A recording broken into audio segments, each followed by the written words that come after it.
Hi നമസ്കാരം. ഇതോടെ തീരുന്നില്ല. ഇവിടെ തുടങ്ങുകയാണ് മഹാരാഷ്ട്ര വിജയത്തിൽ ഉദ്ധവ് താക്കറെ. നിയമസഭാ തെരഞ്ഞെടുപ്പിൽ ഉദ്ധവ് താക്കറെ ശിവസേന ഒറ്റയ്ക്ക് മത്സരിക്കുമെന്ന റിപ്പോർട്ടുകൾക്കിടെ സംയുക്ത വാർത്താ സമ്മേളനവുമായി മഹാവികാസ് ആഘാടി MVA നേതാക്കൾ. നിയമസഭയിലും സഖ്യം തുടരുമെന്ന സൂചനയാണ് വാർത്താ സമ്മേളനത്തിൽ ഉദ്ധവ് നൽകിയത്. ലോക്സഭാ തിരഞ്ഞെടുപ്പിലെ MVA പ്രകടനം ഒരു തുടക്കം മാത്രമാണെന്നും ഇതോടെ അവസാനിക്കില്ലെന്നും അദ്ദേഹം വ്യക്തമാക്കി. ജനാധിപത്യത്തെയും ഭരണഘടനയെയും രക്ഷിക്കാനുള്ള പോരാട്ടമായിരുന്നു ഇത്.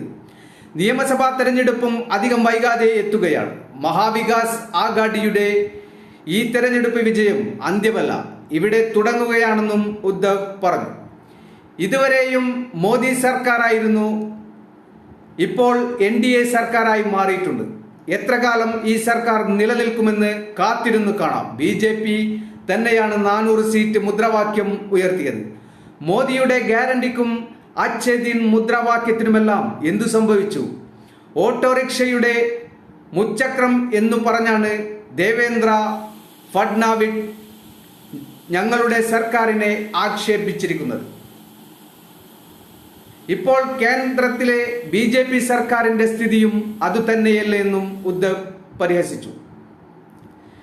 NDA നേതാവ് ശരത് പവാർ, കോൺഗ്രസ് നേതാവ് പൃഥ്വിരാജ് ചവാൻ, ആദിത്യ താക്കറെ, സഞ്ജയ് റാവത്ത് തുടങ്ങിയ നേതാക്കളെല്ലാം വാർത്താ സമ്മേളനത്തിൽ പങ്കെടുത്തു. മഹാരാഷ്ട്രയിൽ MVAക്ക് അനുകൂലമായ രാഷ്ട്രീയ സാഹചര്യം സൃഷ്ടിച്ചതിന് നരേന്ദ്രമോദിയോട് നന്ദിയുണ്ടെന്ന് ശരത് പവാർ പരിഹസിച്ചു. സംസ്ഥാനത്ത് മോദി റോഡ് ഷോയും റാലിയും നടത്തിയ ഇടങ്ങളിലെല്ലാം BJP തോൽക്കുകയും MVA സഖ്യം നേട്ടമുണ്ടാക്കുകയും ചെയ്തെന്നും അദ്ദേഹം ചൂണ്ടിക്കാട്ടി.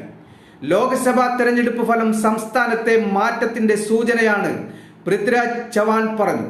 ലോക്സഭാ തെരഞ്ഞെടുപ്പിനു ശേഷം മഹാരാഷ്ട്രയിൽ ഭരണമാറ്റം ആസന്നമായിരിക്കുകയാണെന്നും അദ്ദേഹം കൂട്ടിച്ചേർത്തു.